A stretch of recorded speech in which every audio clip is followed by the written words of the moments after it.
Welcome everybody. Nice to see you here today. We're going to wait another minute just to see if there's a couple more people joining. So let's hang on for 1 minute.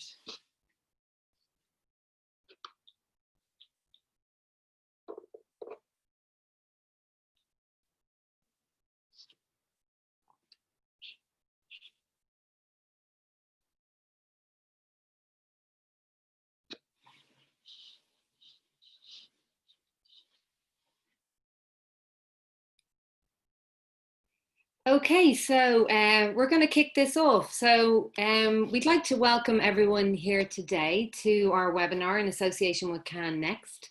Our webinar today is a joint collaboration between Usheru and Gruvi. And we're here today to talk about how to use audience data correctly for your film marketing.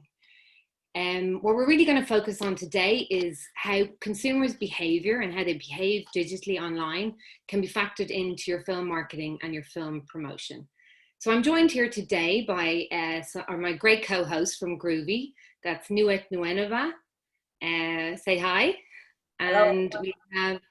we have Nicolas Matthias as well, both from Gruvi. So I'm Catherine. We still have, maybe I see that we still have people coming in, so maybe let's give it like a minute. Okay, we'll give it another half minute. Yeah. Brilliant. Great.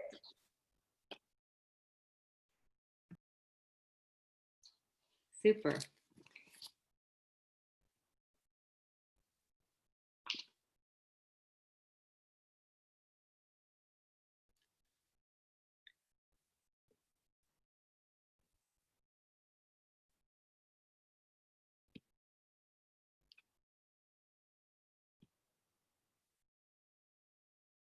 Shall we go, Nuet? There is someone having an issue with an audio. Yeah, it should be working now for them, so audio is good. Okay. Okay, perfect. Okay. Yeah. I'm going to go back, everybody, so hope I don't bore you by repeating a bit of an introduction. But we'd like to welcome you all here today for our webinar, which is in association with Can Next. What we're doing today is a joint collaboration between two companies, that's Usheru and Gruvi. My name is Catherine Downs. I am one of the co-founders of Usheru and also head of marketing and operations. And I'm joined today by Nuet Nuenova and Nicolas Matthias, both from Gruvi. So say hi, guys. Hi, everyone. Hi, everyone. So what we're going to talk about today is talking about how to use your audience data correctly for film marketing. And what we're really going to focus on is consumer behavior and what are the signals consumers give you with their behavior online that helps you to look at intent and make your marketing much more effective. What we're talking about today, I guess, look, and we're living in this moment of coronavirus, and we've had, and the industry's had a few short, sharp shocks in the past 3 months. And we've understood we can't always rely on the old methods. So what we're going to talk about today is really going to be principles that are not only valuable and help you navigate this time, but also really valuable information and a good, I guess, customer and audience targeting philosophy that you can use for your marketing in all times. What we're talking about as well is applicable not only to theatrical, but also to streaming. And we take this approach, both these companies, that we want to look at the theatrical and streaming in a holistic way. And both companies have built technologies which are really going to address that. And I guess we're going to show you a few examples of that during the webinar. As you may all be joining plenty of Zoom webinars, you know there's a Q&A and a chat section available. And we're joined by Shauna from Usheru and Mikkel from Gruvi, who are on hand to respond to your queries. Or if you're interested in a follow-up after the webinar and you want to talk and get more information, just tell Sean or Mikkel and we will be in touch really quickly with you guys. So let me move on. Okay, so I think I'm not telling you anything new by telling you that your audiences are everywhere. And your audience, whether it's normal times or what's happening now, are extremely busy and extremely overwhelmed, and particularly really overwhelmed digitally. And increasingly, and we've seen a lot of data around this, the amount of increase in, streaming content, increase in shows. Obviously, theatrical and cinemas are starting to really open up again. So you've got to find ways that you can cut through the noise of not only this increased online watching and consumption, but generally people's digital lives are very busy, and it's really how can you get to them at the right moment with the right message, and in order that you can be more effective. So the real message we want, and the crux of what we want to talk to you about today, is what audiences do is more important than who they are. And when I say what they do, I'm referring to what they do online. These are things that you can track, behaviors that they do online that can send you signals about what's really important to them. And I'm really differentiating this, which is their behavior, from what they say they are, who they say they are online, which is what we perceive in the world of digital marketing as their interests.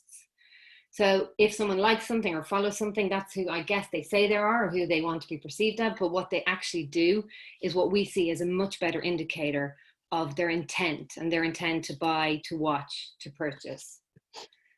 So essentially what we're saying is the most valuable actions that you can use as triggers for how to really look at an audience, and get to know an audience better, is to look at their behavior. And it's analyzing that behavior that will really lead you to understand the intent they have towards your film, or the interest they have in watching it and buying a ticket for it, etc.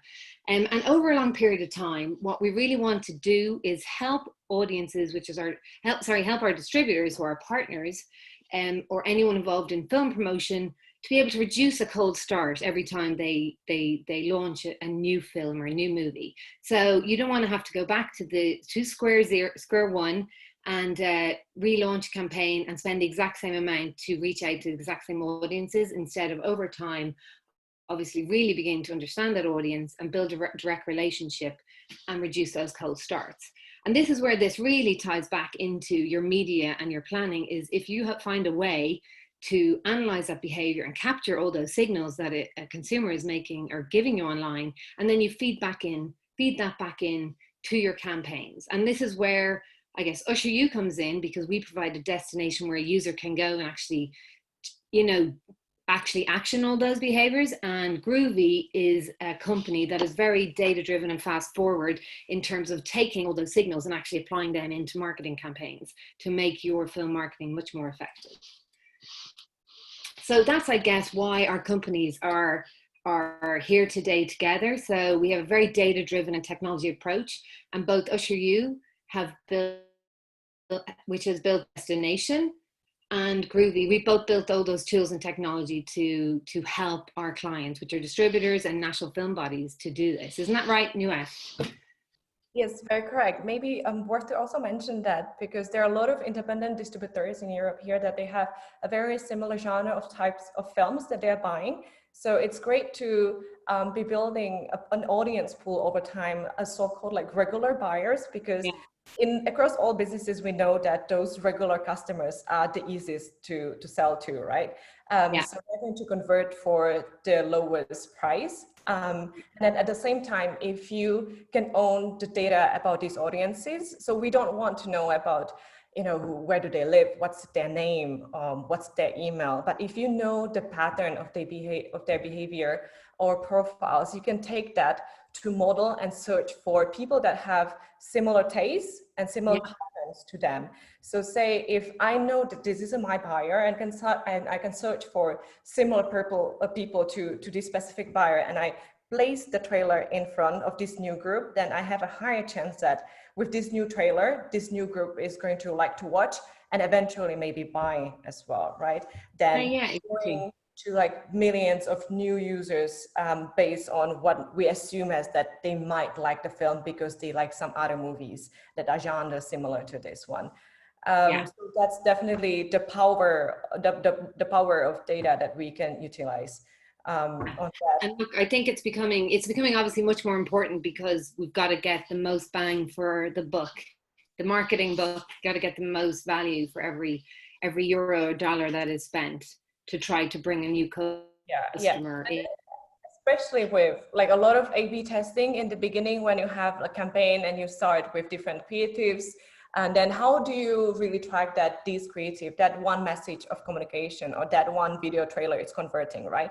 We can make some assumptions, but does it really convert? Does it sell? Because when we work, for instance, on The Parasite, I would like to just bring this up briefly to just great example. It's a movie that can resonate with audiences that are 18 plus quirky boys, but at the same time, it can resonate with 50 plus women that are readers of big issues, political, educational, and cultural content. And so with these two different groups of audiences, you have to communicate differently, right? You have to create different messages, different set of images and content. And so how do you track that these segments of audiences are really going to convert, and what is that make them curious and take the step further to investigate more about the movie, where to buy it, where to watch it. So that's all. And I think the other thing is obviously making that journey easy for them to find all that information is so important. Yeah, exactly. So shoot. So maybe it's the best for us now to introduce just the two companies briefly, a few words. So I'll take on Gruvi and then I'll leave the floor for you to continue with you. Yeah, so if anyone here haven't really heard about Gruvi yet, so we're a media technology company. The reason why I say technology, it's because, as Catherine mentioned, we do build different tools that we then work with online, but we are also an agency at the same time. So we work, we specialize in advertising entertainment content, so mainly films, TV series, and games. So we would try to use our tools to make audiences to go to watch your film, buy the tickets, or download the game. So we have a few major components to our service. The first is the media buy and media planning. So we look into why is that the audience would like to see your film.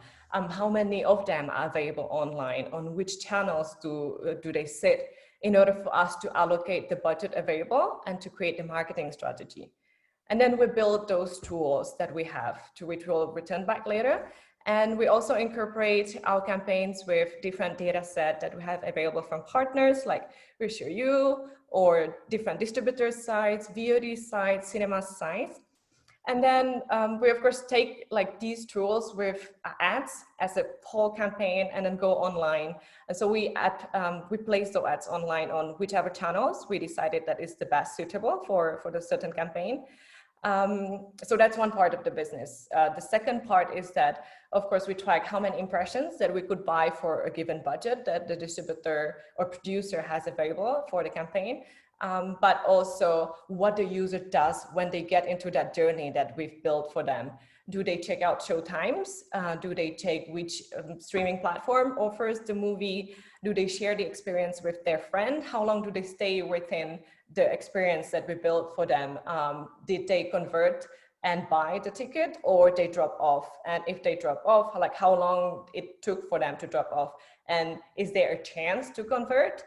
And then the second and very last part is we try to collect all of these audiences and data and aggregate that into a dashboard where we can learn how to optimize the current ongoing campaign, but at the same time, take these learnings to apply them for future releases. So you don't have to start from scratch. Again, as Catherine mentioned, it's really, really difficult to always start with the cold beginnings. So utilizing those data from the current campaigns for future releases. Yeah, exactly. And look, I will probably, I'm going to talk a little bit about OBSERVIN later on, and tell you about what we do, which is essentially give you a destination for your entire catalogue as a distributor or a film body or a promoter of films.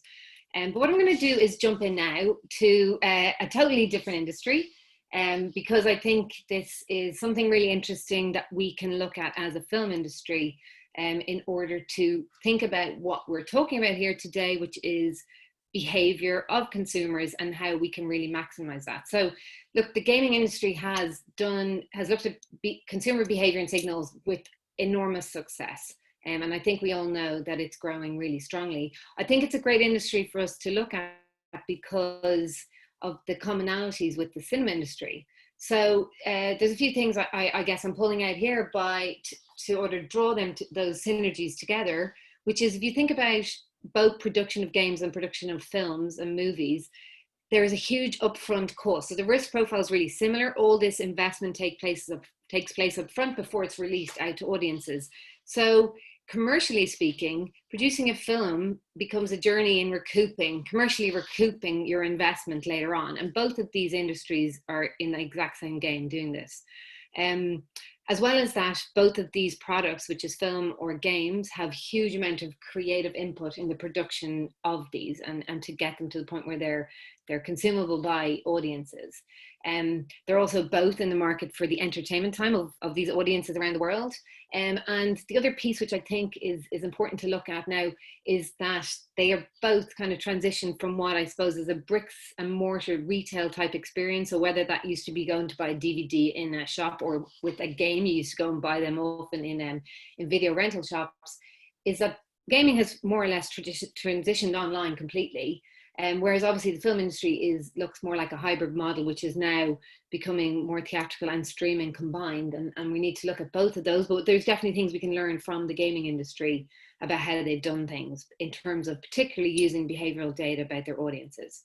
So the gaming industry, it is viewed widely as the most successful at understanding their audiences. And maybe it was that short, sharp kind of transition onto online away from retail which caused them to adapt so quickly many years ago. There's been a much longer kind of reliance on big data and going direct to consumer. And direct to consumer is something, particularly in the past 5 years in the film industry, that we hear about a lot. It's like, how do you go direct to your audiences and build a brand relationship with them, whether it's to your film or to your distribution brand, and that personalization which comes with that. And the gaming industry, even in saturated markets where China would be considered a really saturated market, they're striving always to be more efficient and profitable. So when growth rates are like starting to plateau, they're still finding ways in this industry by using behavioral data in order to target people digitally to increase their margins for every gameplay that happens. And I guess in our world, that's for every ticket that's purchased or for every watch that is subscribed to or is processed. So this real user focus analysis is super, super prominent in this industry. And that is really, they've really striven then to understand the gamers' tendencies and preferences in order to make the industry much more effective in their marketing and much more profitable also. And the growth rates for this industry speak for themselves. So what they've really done is identify what behaviors cause what actions.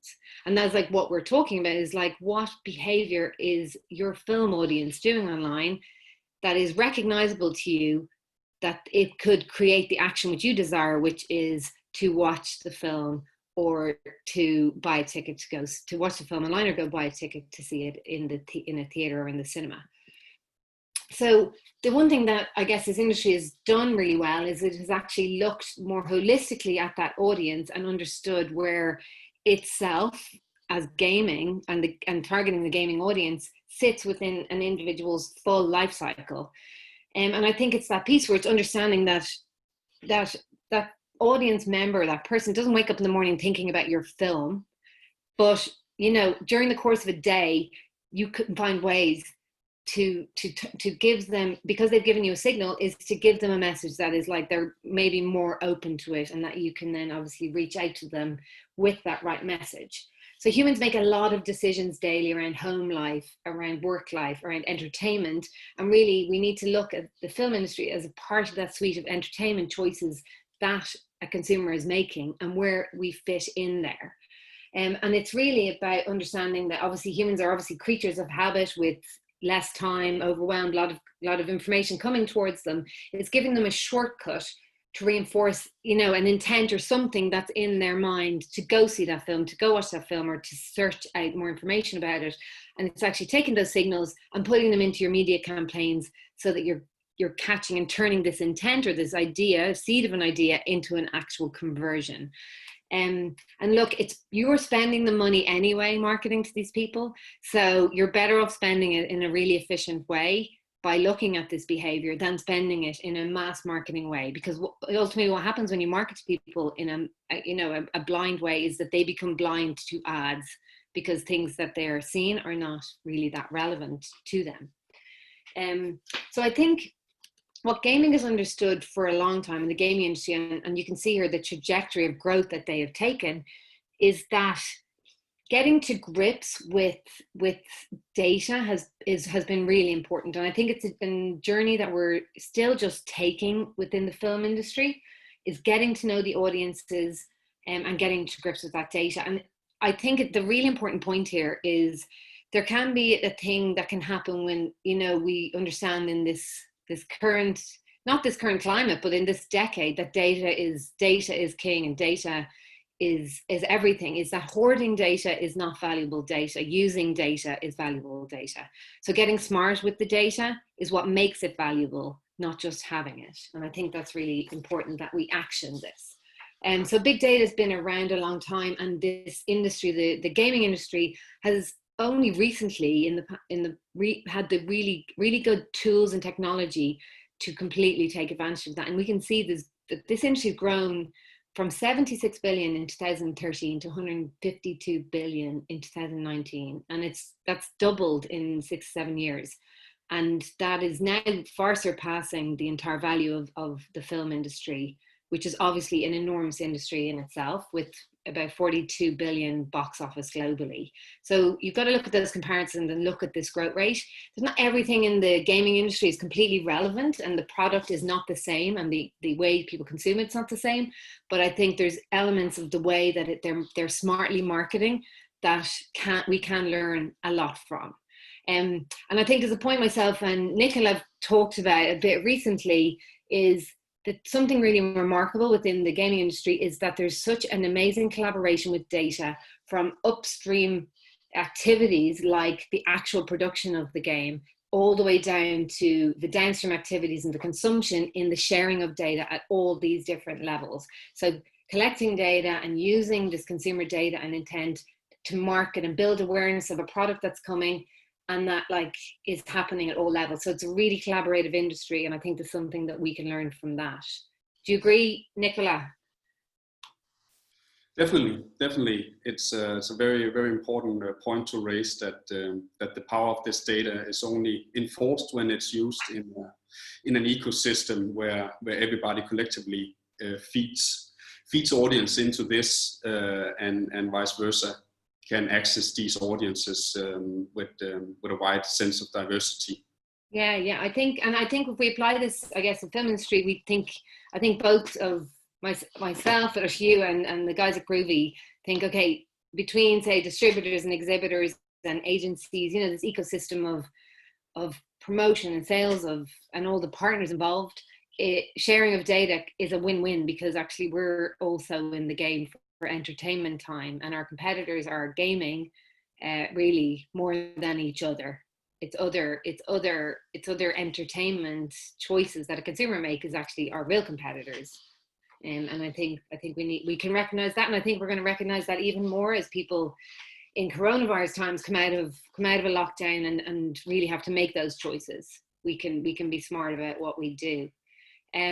So now I'll move on a little bit, because it's easy for me to talk about the gaming industry and talk about doing all these things with behavioral targeting information, but how can you as a film promoter or a distributor actually gather this behavioral information?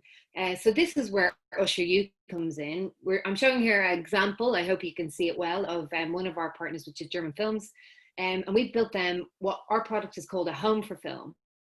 So essentially our product is a destination for the entire slate of one of our partners, where they can host all the information about their back catalogue, which is typically where they can search for where it's streaming online, for what's out in cinemas now or in theaters, where they can find all the show times, and for what's coming soon. So you can really look at the pipeline of future releases and build awareness and demand now. And what we use is this product actually replaces the need for individual websites for any film release that you may have coming out. So instead, you send your audience through your marketing campaigns with an organization like Gruvi, and send all those campaigns directly to this. This becomes your destination. And essentially what a user can do on this destination for your film, which here is German films, is search for films, watch trailers, ask to be notified of information about this, see what's coming in the future. And really, this has helped a partner like German Films understand, out of its huge catalogue of just under 10,000 films, what ones are actually really popular with people still, who's searching where, what location are they in, and if they're looking at a trailer, are they more interested in that? Can I retarget that audience? So it's really, this is where you capture those behaviors and you capture them over time. And this is a product obviously that like lasts. You don't take it up and down like an individual website, but it lasts over time. So actually you're layering in information about the audience year after year, and essentially you're building really rich data, capturing data, but also giving a really great promotional place for someone to go. Yeah, so basically I am just going to chat a little bit about, I guess, what is kind of the technical, I guess a technical element to having everything in one destination, which is that it can really bolster your search engine optimization. So your SEO of you as a distributor or you as a film promotional body, really bolster your presence in organic search online. And look, organic search is the holy grail of the cheapest type of consumers you can get, because once done well, organic search is free, and performing well in search results is extremely good. Because when someone is searching, say in Google, they've already shown you intent because they're searching for something. So you're giving them information, and hopefully you want to perform in the first page of search results. You're giving them information when they're looking for it, which is very different from when someone maybe is on a social media platform where you're giving them information when they're actually looking at other things. So I think that's really important. So this home for film product that I'm telling you about is a central place for your entire film catalog. And the really unique thing about this is it's amazing for SEO because the information that's on there is automatically updated through our technology. You can do this globally so that you start to understand not only nationally, but internationally, what is going on with your films, where are people searching for showtimes, where are people watching them online. And it's really, the other thing about this product is that the setup is really made so that you will perform well in organic search as well, because it is mobile optimized, it has smart snippets, it localized for local languages, and is constantly updating the content organically. And what this really does, this home for film product, is a product which shows people where they can watch in the theaters, on showtimes, in cinemas, and also where they can find what they want to stream online. And when we're talking about how this links back into running campaigns, marketing campaigns, for example, it's looking for these signals, which I'm just going to talk about a couple now, is did this person watch a trailer, 50% of a trailer, and then rent that on Apple 2 days later? So if you can find there's a pattern established of people doing this, you can start to build a campaign around a signal like that. And you can actually then be much more effective with your marketing money that you're spending. And we have an example here from Austrian Films, one of our great partners, which they can collect email addresses of someone that's interested in a film that's coming up in their pipeline, and then contact them about that release when it comes out in theaters or in cinemas. And another signal you could look for, which is time related, is this user searching for streaming content during the week when they're working, and then they're searching for cinema showtimes on the weekend. So this is another way you can start to structure campaigns to respond smartly, use that data and respond smartly to the behavior that a consumer is actually telling you. They're telling you they're interested, and they're telling you how they consume, and then you've got to build your campaigns around that. So I'm just going to pop out really quickly before I hand over to Nuet, just to show you an example of a platform we built in the last couple of months for one of our partners, which is Altitude Pictures. So during, obviously with cinemas and theaters completely shut down in the UK, Altitude was started to look at what they could do to optimize their back catalogue. So we partner with them to bring them, this is their home for film, which is purely focused on streaming, but can be expanded to add in cinema showtimes. And essentially we build this catalogue, which brings in all of their full catalog in, and that people can watch at home, and gives them that option to search for any movie within Altitude's catalog. So we have an example here. I'm looking in France because we're all supposed to be there this week. And then you can see within our product, you can obviously filter for all these different genres. You can look for directors, cast, languages, and what countries this is showing in. These are all elements that will be self-declared behaviors by a user that you can use obviously to target campaigns. When you go to look on the film, so another day of life, we'll click on this. We can see here, okay, this is amazing. I can see everywhere that this is streaming, and I can watch the trailer. So then, okay, this user that's on this website watches the trailer, 75% of the trailer, the full trailer. That's interesting that they've taken that action, and that's something that you can go, okay, they were interested, they watched to the end. That can become the seed of an intent. Or they go out and they buy this on Apple, and you can actually measure that and see that they've purchased that on Apple, and that's information that you can pull back. And so this essentially, as I've described, is where you basically are finding out information about the signals that users giving you. So you bring them there with your marketing, and then you get really smart with your data. And this is where Gruvi comes in, because they are the people in the position to obviously take this data and make it work for you, and hopefully you get like a lot more bang for your marketing money. So I'm going to hand over to Nuette now, actually, to tell you a little bit more about that. Thank you, Catherine. It was pretty amazing. So I'll just try to share my screen as well with you guys.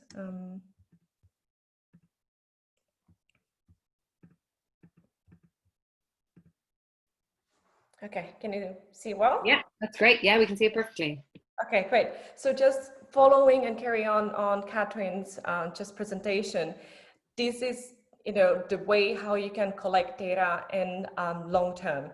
But we also, when you collected those data in long term, we need to understand how to cluster these data, how to organize them in following different type of sources, and then how we're going to use them. What's our goal for the campaign? And then what's the outcome actually from the usage of this data we have when we use them for our campaign. So that's why this is great for us to take the partner data in order to cluster them into, say, different genre films that we know that this is a group of audiences that, let's say, like French movies, say in Greece or in Italy, and they prefer Korean movies or French movies. So we can cluster these audiences based on different genre of films. We can also cluster them based on, say, they prefer home entertainment movies rather than buying movie theater tickets. So this is one way how we can cluster and organize these audiences. And then for the campaign itself, we then have to identify what's objective of our campaign right now and which sets of audiences from data from Usheru site that we're going to use for our own campaign. So this is the fundamental idea of it, that we really have to think about how to organize, how to really cluster them into different sources, and then match them with the idea and the plan we would have for the campaign itself. But then a lot of campaigns are run through also interest-based, because that's basically inevitable. There are a lot of films that we don't have any data set for the movie to be used yet, so we have to start from scratch.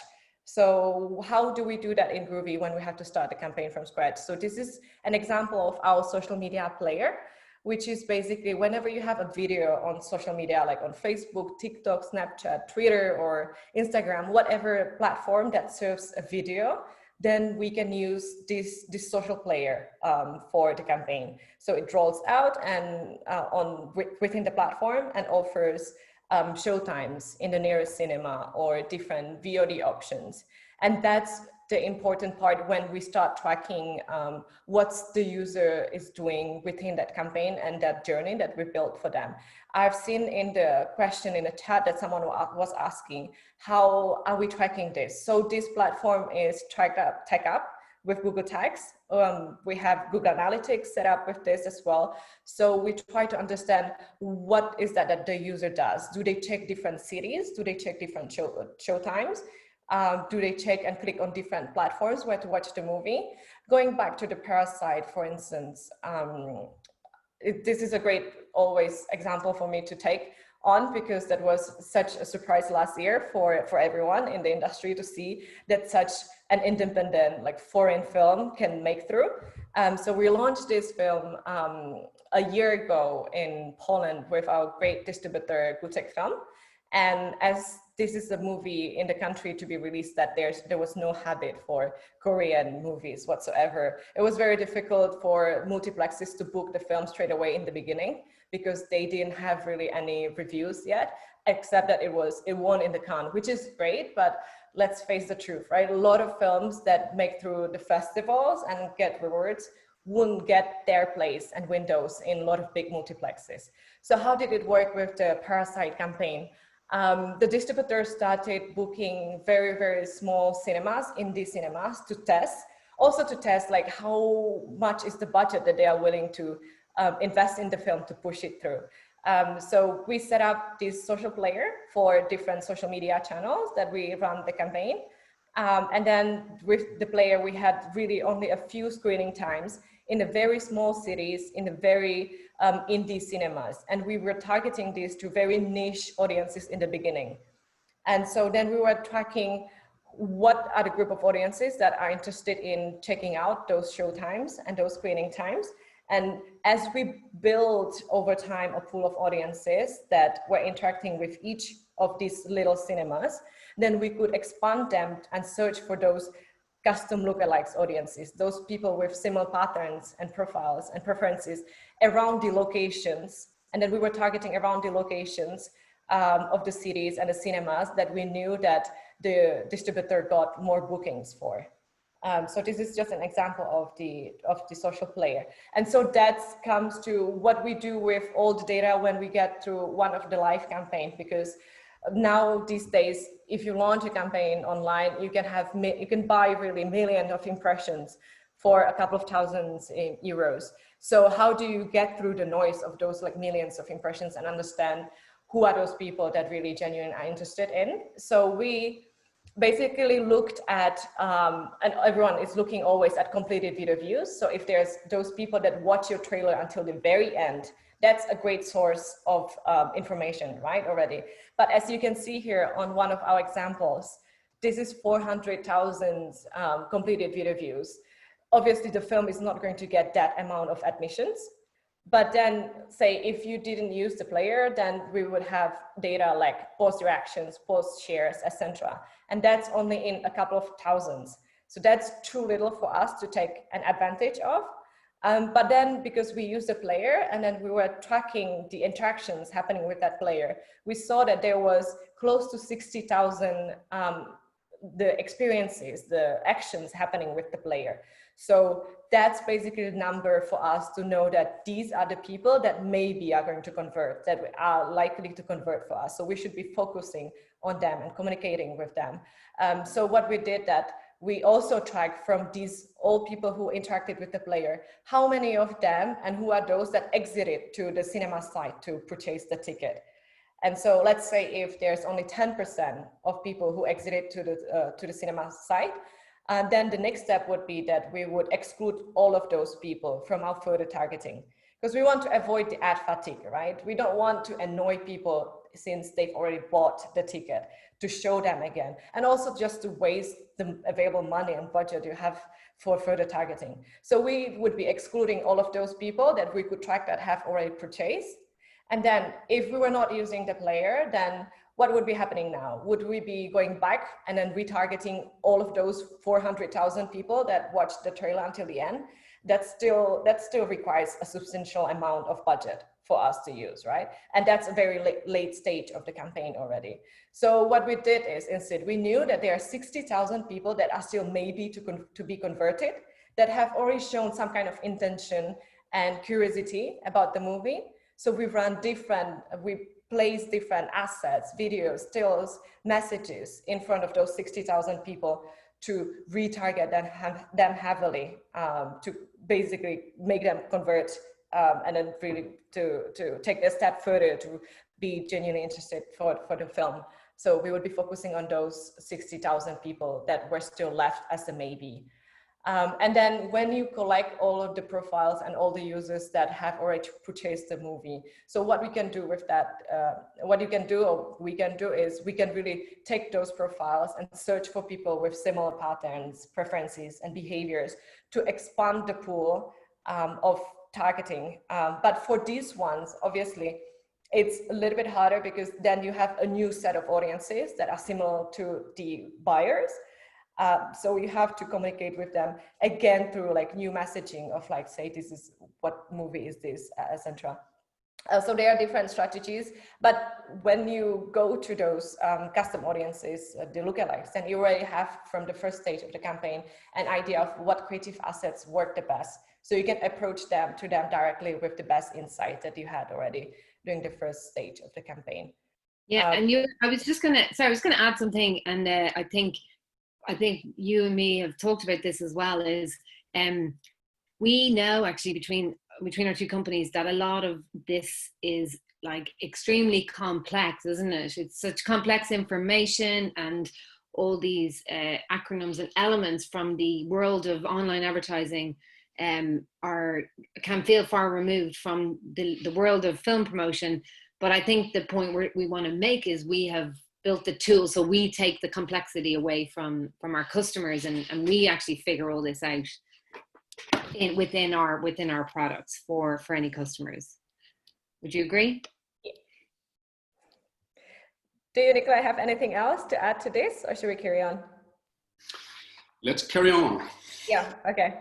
Yeah, I'll probably pass on you anyway very soon. So yes, so that's the whole idea for us as an agency, to take and work with different data sets from different sites, but also from the live campaigns in order to optimize really for the best within the budget they have for the release. So it's the importance of clearing the data, so it's really that you're using the relevant for your movie release. Also clearing through the noise that you have with the launch of the campaign that is in the very big like initial stages with interest-based targeting, and identifying those users that are most engaged, and then storing those data for future release and knowing what is the outcome actually that we want from using from the usage of this data. And for all of this, we built a project that is called the Audience Project with the creative media and the European Union. So I'm going to pass this on Nikolai now so he can carry on with this part of the presentation. Thank you very much, Nuet. So Nuet and Catherine now brilliantly has explained how you as a distributor can start to capture audience based on their behavior in your own ecosystem. But there's two limitations that comes with that. One is the lack of diversity in the audiences that you are able to collect. If you have a yearly slate of 12 titles releasing, for example, and only 2 of those are comedy movies, one premiering in February and one premiering in December, then you won't get the same level of effect by going back to someone that performed an action in February and assume that they're going to be willing to buy your movie or your other movie when you get to December. That's simply the nature of how online behavior is and how that is ever changing. Now, the other clear limitation is the fact that the cinemas and VODs are not reporting the sales figures in a timely manner so that you are actually aware of the return on the investment you're investing into your advertising. And as Nuet briefly mentioned before, we have in the last 2 years worked on trying to be the connecting points between the different stakeholders in the value chain, so that we end up with a database where we on the supply side have all the VOD and cinema platforms feeding in all the behavioral data on the highest level of intent, meaning the audience that actually checked out and bought a ticket is then fed back into this database and then is accessed by you distributors when you're setting up your advertising on the different advertising channels. So you can read more about the project on the URL that's displayed on the screen, but we are currently running different tests where we do have this deep integration, meaning we actually know how many euros came back whenever we put a euro into advertising. So Noette, if you move to the next slide, we can try to see in numbers what the performance actually is. So for this case, it's focusing on a Danish cinema called Grand Theater, who's owned by the distribution company Camera Film. So first off, thank you very much to Kim Foss and Mette Søgaard for being ready to try this out. The movie that we're going to talk about is a Danish movie distributed by Nordisk Film. And the movie premiered on February 14th, and the advertising ran just before the week of just before the Corona lockdown. So in the third week of the film's premiere, we set up an interest-based segment. So that meant we went into Facebook's ad manager. We said, we want people that's in a certain radius around the cinema. As you see in the poster, we have a familiar cast. So let's target towards Pilo Asbæk and Nikolaj Coster-Waldau. And there's some themes of the movie that we think people will have shown an interest in if they like this movie. So business as usual for most cases with the work that you guys already are doing today. Now on the other side, we had a behavioral audience, meaning everybody that visited the cinema in the last 6 months, and excluded everyone that already purchased a ticket for the movie. Now, as you see in the outcome, we paid just around 2 euros for every transaction made, and the nature of the market in Denmark is that a ticket is around 14 euros. So when you add that up to the average 2 tickets purchased plus concessions, then that starts to look like a nice equation. But on the other hand, if you look at the interest base, we are looking at a fairly high price where we have to be on a substantial volume of tickets sold for this to be sustainable. So that really gives a clear factor 5 indication of why this really makes sense. Now, we also in the last month conducted a case study for a film that will be released on a VOD platform. The transactional data is from this one specific platform, so not scattered across Amazon, iTunes, and others. This is a European local VOD platform where we again had a behavioral audience that was to some degree generic. They just visited the VOD site and spent some time checking out stuff, but not necessarily bought anything. They just opened the page and stayed there for more than 30 seconds. On the other side, we had, again, an interest-based segment. It feeds very much into the work that most of you guys already do. Spend a lot of time on figuring out who is this persona that I'm trying to reach, what are their interests, what are the topics of relevance that I can draw the audience into. But yet again, if we have a look at the numbers and break it down, it's clearly to see that for every 28 clicks we drove into the platform, there was a sale coming out in the other end when we knew the audience we were going to. But for the interest-based, we had to generate 230 clicks before it converted into a sale. And it's really down to the fact that I can go in and target a person on their interest, saying I want a male 30 plus that's interested in action movies. But I get a very, very homogenic group where I will potentially get 1% that will go out and buy a ticket, because that intent could have taken place a year ago for a theatrical movie, or it could also be for a VOD movie released on a completely other platform than the one that I'm trying to persuade them to buy to. Yeah, I think, Nicola, I was going to say, I think that's a really compelling piece of information around like what you said about interest-based, because like the example you give, they could have liked action movies maybe 6 years ago. You know, their taste could have changed. They could have now, you know, married with kids and only getting out once a month and going to see, you know, rom-coms, this guy with his wife, for example. So I think it's really interesting what you say, the time-based element of interest can span a decade ago of someone's life, as opposed to what did I actually do last week and how is my life now, which I think is a really interesting point. Have we lost Nicola?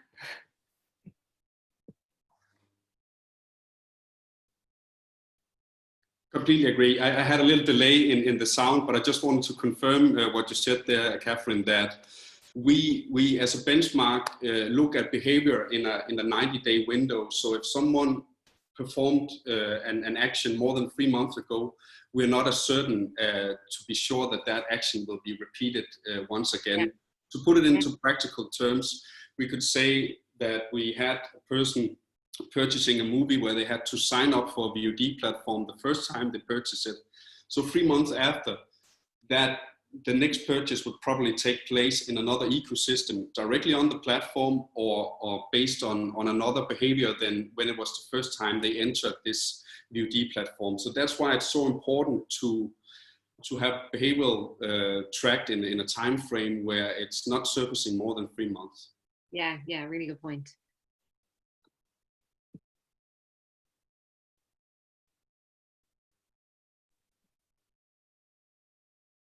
Over to you, Nuet.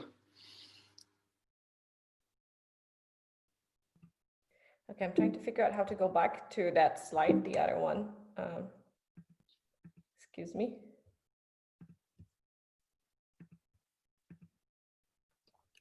Yes, here.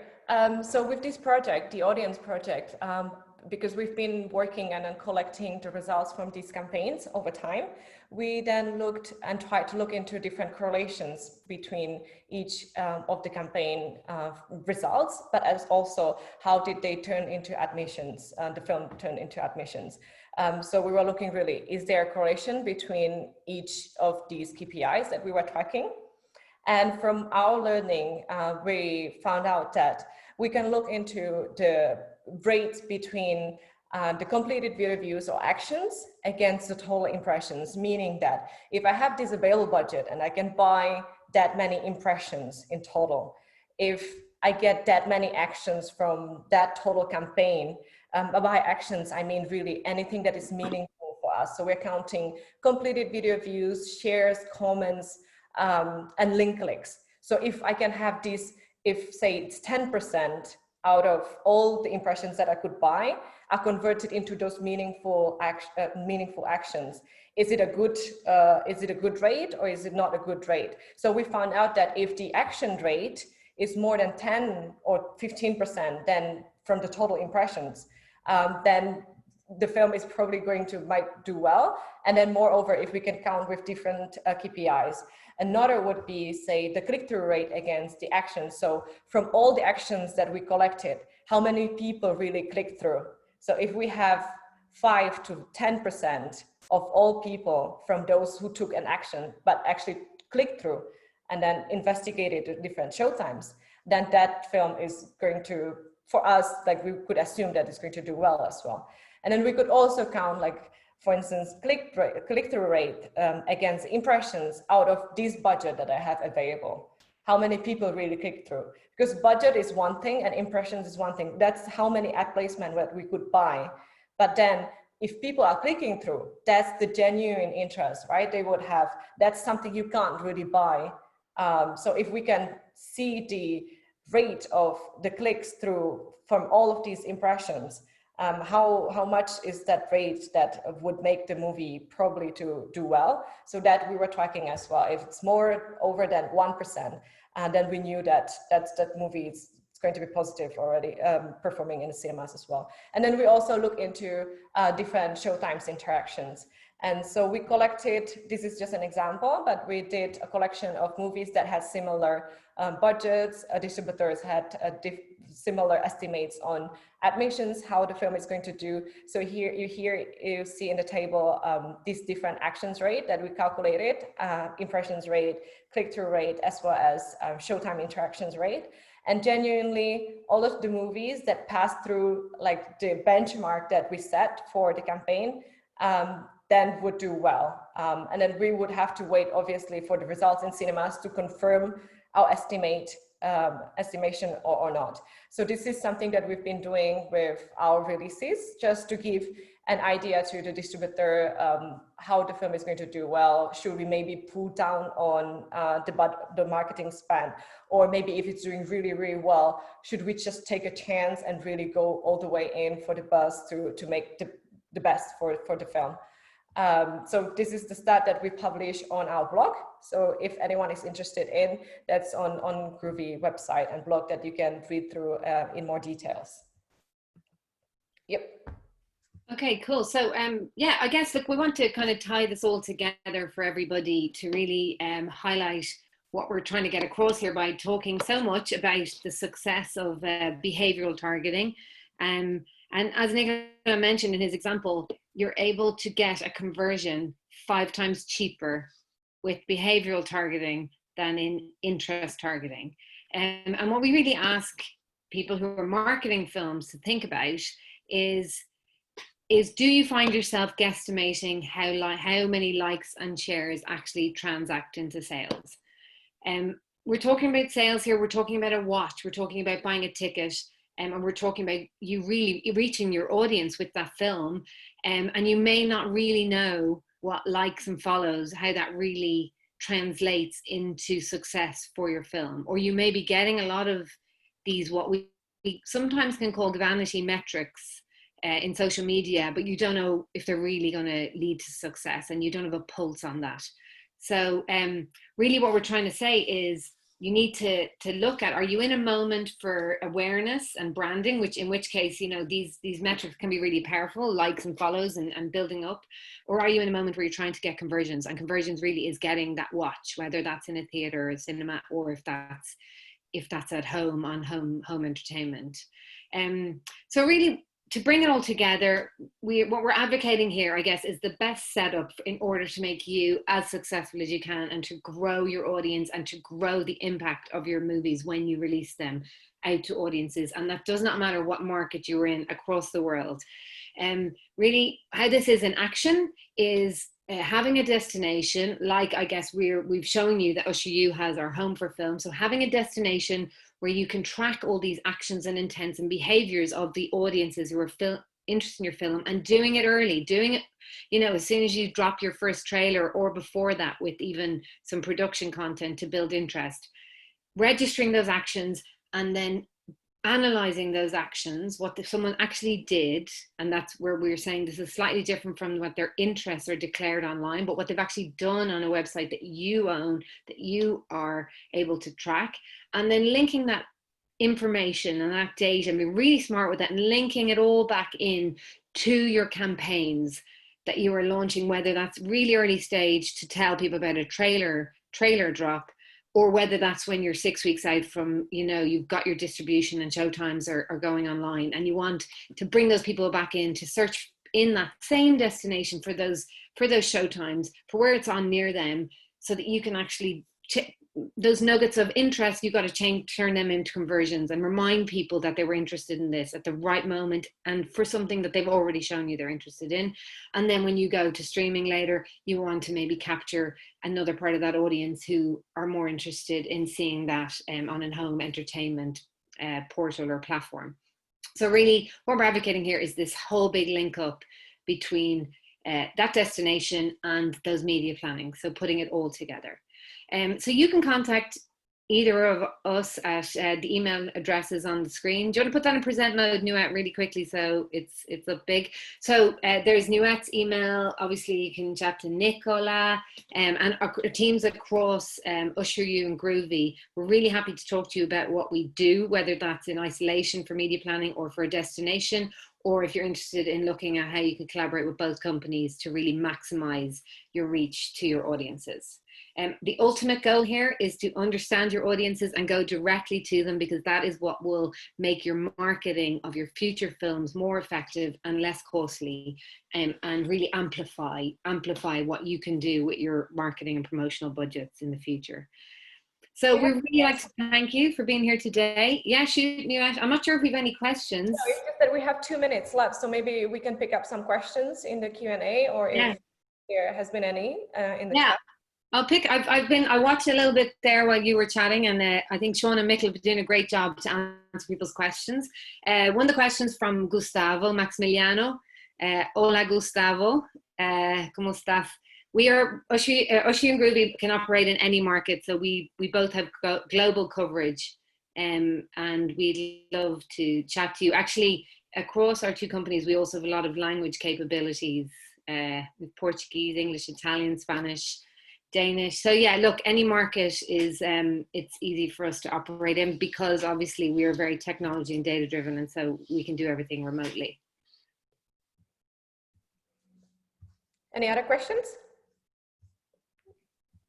Or I think that's probably, any more last ones? Yeah, last one. Yeah. There's an automatic recording of the session, and actually, Nicola, we will actually email this out to everybody, so everyone, if they're interested to watch or pick up a piece of information again, or share it with any of their team or colleagues or industry colleagues, yeah, we will send it out. We'll try to share this on our website, on the blog as well. Yeah. So you can go to the blog to collect that. Okay. Organizers to provide this to us. But thank you everyone for joining the session, and it was great. Thank you. Thank you for your time. It's been a real pleasure. And thank you, Nicola. We'll chat later. Bye. Bye. Thanks, Shauna and Mikkel.